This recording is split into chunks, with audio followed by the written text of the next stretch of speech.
Happy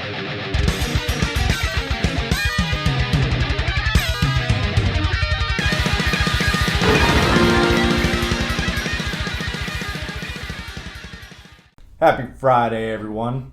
I'm Trevor. And I'm Travis. And together we are Wood Style Shinobi. On today's episode, we are going to go over our top 5 router tips.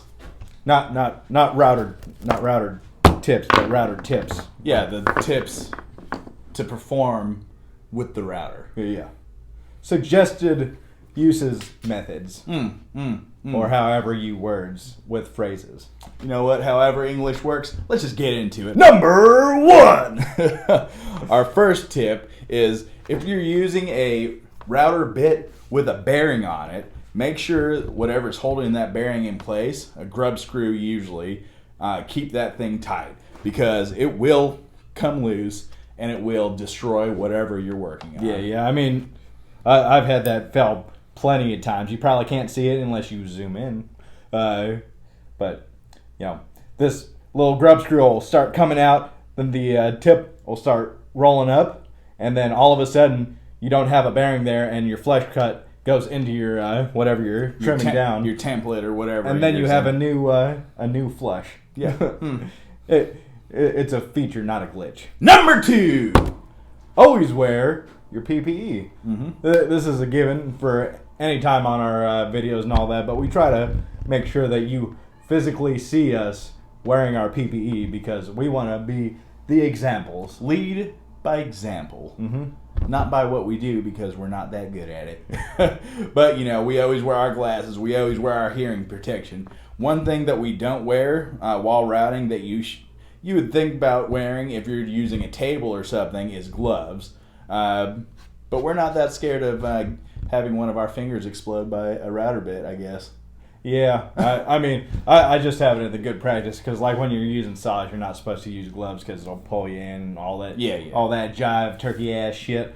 But, you know, it is good practice. Another good practice to, you know, wear a ventilator of some sort, a dust mask. You know, we're all used to wearing masks at this point, but you know what also is good practice?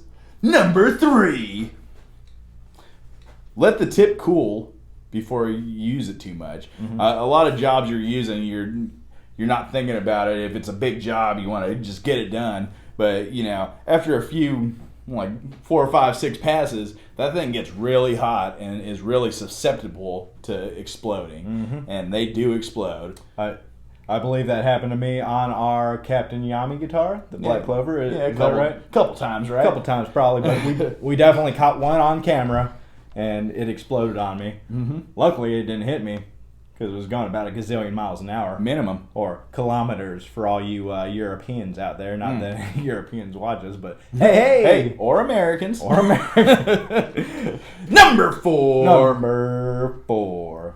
Use good quality stuff. I mean, come on. Yeah. You know,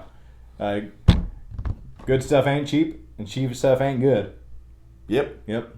Exactly. It's that simple. You know, we do use low quality stuff from time to time, but stuff like router bits is something that we're transitioning into better quality things because we do use them a fair amount, and they will explode, as we said in our previous tip. Yeah. Those were some cheap Amazon bits. Yeah. I mean, I'm still using them right now, but, you know, slowly letting them explode away. Yeah, exactly. Which brings us to our last tip. Number 5. Travel the correct direction on the router bit is going. You want to cut with the blade. I think that's the terminology. I thought it was against the blade. No, it goes with whatever direction your router bit is going with. Yeah. Which way the knife part's going. Yeah, usually routers, they'll have an arrow direction. Usually it's going clockwise, I think, is the main thing. Because usually if you go the wrong direction, if you're going with it, it has a very high chance, high probability chance of grabbing that piece of wood out of your hand and throwing it. Or it could cause major tear out, which is not fun to work around. That actually happened to me. First time I ever used a router table was actually with our Cyberpunk 2077 build that we did. Check it out. check it out.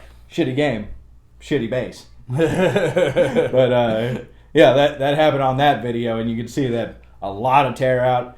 Luckily, once I actually got down to the actual neck where it needed to be, it wasn't that much. I only had to use a little bit of wood grain filler to save it and take care of it. I didn't have to make a whole new neck, luckily. So that was pretty cool, but I learned my lesson, and I've never done it again. Yep. But anyways, like, comment, subscribe, share, all that good stuff. Thanks for watching today's video, and ding that bell! Ding it! We are the Wood Style Shinobi. Later!